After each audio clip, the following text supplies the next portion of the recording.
Well, we're joined on the programme by Sarah Arnold, the senior economist at the New Economics Foundation. Hi, Sarah. Good morning to you. Good morning.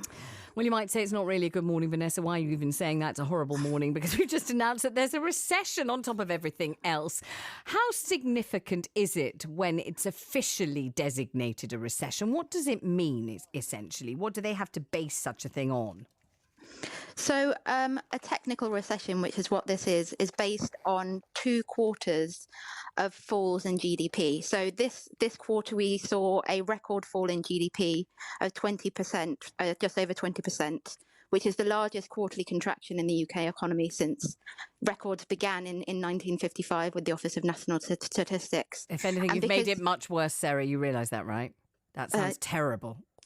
Well, I mean, it does sound terrible, and there have been clearly devastating effects on people's lives, on people's livelihoods, and on businesses. So these figures today follow other statistics this week that there were almost 750,000 jobs lost between March and July, and there's been a massive surge in people signing on for out of work or low income support benefits, which is in total more than doubled to over 2.5 million since March. So, yeah, I mean, the figures are pretty devastating. They are devastating. On the other hand, we have spoken to economists on this programme who have said that there will be a pretty rapid bounce back. You know, as soon as lockdown is properly lifted, as soon as confidence is restored, as soon as our appetite for the life that we led before is properly reignited.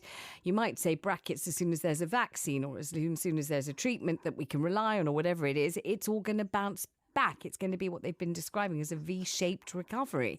Do you think that is true? I think, well, firstly, while there is some grounds for cautious optimism and kind of monthly figures for May and June do show some growth in economic activity, overall, they do not nearly reverse the losses so far. Right. They haven't resulted in the 750,000 people who are newly unemployed getting their jobs back. And crucially, if people are returning to work before it's safe to do so, there's likely to be local outbreaks, which we're already kind of seeing in Leicester, in Manchester, in Aberdeen, in Luton. And this will lead to further local lockdowns and, in fact, a slower recovery. So it's important to be a bit careful there. But I think there's also 2 other really kind of, I guess, really strong reasons for concern. And I am going to provide you with a bit of optimism after this. But there is a potential kind of vicious circle here where as people are losing jobs and incomes, they actually have less to spend in the economy, which will lead to further job losses and further losses of income. So it's quite possible that although we've seen kind of a limited rebound so far, that will not be sustained.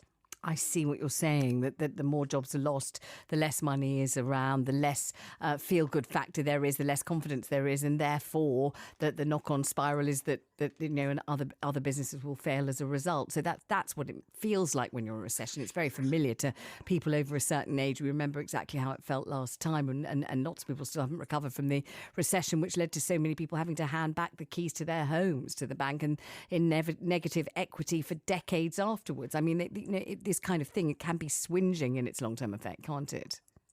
Well, exactly. They can have serious long-term impacts, can have quite serious long-term, I guess, scarring effects on the economy is what some people call it. Yes. But I think there are lots of uncertainties regarding these future predictions, not least because they depend on the evolution of the virus and how we respond to it. And crucially, what the government chooses to do, even if it cannot, immediately eradicate the virus, will have a huge effect on the economic impacts. So the government's taken relatively unprecedented action so far, but there are significant opportunities for further action, and there is opportunities to create hundreds of thousands of new jobs through large-scale public investment programs in the areas of our economy that need expanding, yes, which needs strengthening, and which will help build a more resilient UK. So, for example, we're talking about infrastructure projects like Crossrail and that kind of a thing, are we? Well, partly. I mean, but also kind of particularly it's important to think about what direction we want the economy to take and how we want to emerge from this crisis. So there's definitely a need for investment in green infrastructure, in particular in green jobs. Describe to people, I asked this very question yesterday, but just to make it clear, because when you say green jobs, I think people just think, oh gosh, does that mean the man or woman that takes away the recycling bin? What is a green job? What do you mean when you say there's potential in green jobs? Somebody said exactly the same on the show yesterday. What does it mean? Sure. It means people who are trained and able to build the green infrastructure that the economy needs. So people able to kind of retrofit people's homes to increase energy efficiency, people able to build the more energy efficient infrastructure that we need. But looking beyond kind of the infrastructure that's traditionally thought of as green, there's also lots of sectors of our economy that are already much greener than, say, kind of coal production. So areas like social care, areas like healthcare are public services that are already pretty green and which this crisis is exposed to be significantly lacking in investment. We need to invest in those kind of areas to create jobs.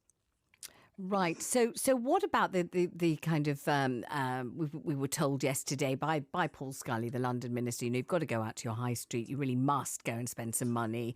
We were told by Boris Johnson, do go back to the workplace. You've got to buy a sandwich at lunchtime. You've got to pay for your train ticket. You've got to take your dry cleaning in. You've got to buy your husband or wife a bunch of flowers on the way home. You've got to spend money. You've got to spread it around. You've got to get going and do it.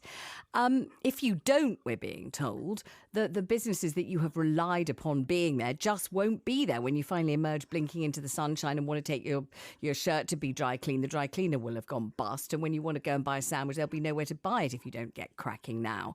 Is that really what is going to happen? Are we going to find that the businesses and the services that we've relied on will just fall in this recession, and that we're going to have a very different environment? It won't be the same.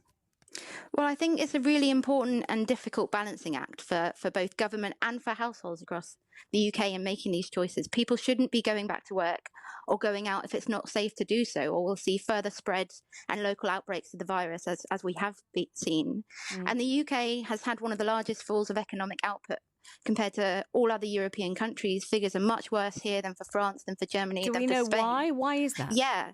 That's largely been blamed on us going into lockdown later, and therefore outbreaks were able to take significant hold. And so we've had to have stricter measures for longer. So there's this real trade-off here between going out, if it happens before it's safe to do so, things might potentially get worse. So the government, as we know, has been trying to find a way to navigate a course between the saving of lives and the not losing of lives, and the saving of the economy and not nixing the whole economy or nuking the whole economy. Does it look, now we're in an official recession, as if the government had failed to do that? No, I don't think so, because it's also worth thinking about what would have happened with the alternative. And while these are sometimes kind of presented as a trade-off, it's also important to reckon that we recognise, I guess, that we are the economy, and that if people's health and if people get really ill, they're unable to work as well. That's obviously not the only reason to preserve people's health, but it has, these circular effects on the economy. So where I think we have seen opportunities, grounds for optimism, is that the government has taken significant action through the job retention scheme, through self-employment protection schemes, and a bit limited in providing increased income support through social security to support businesses and to support people through this crisis. And I think if that hadn't happened, we'd see much more significant effects even than we have been seeing. And so what that says to me is not that it has failed, but that it needs to go further. It needs to think about the next steps now. All right, final question for you, Sarah. You've already compared our GDP fall with other countries and said we've done far worse than other countries. Has our Chancellor done as well as other countries' chancellors, or less well in trying to keep people going and trying to keep businesses going through all of this? Are there things that other countries have done that he hasn't done, measures he could have taken? I think what's particularly striking about our situation is that in many ways we went into this situation with a less resilient economy than other places, because our unemployment benefits were particularly weak. And so when people lose their jobs, their incomes have been severely depressed, right, and they've been less able to spend. And investment in our public services has been particularly low, and so that was not particularly resilient. And so where I think we need to go further going forwards is much more investment in these areas.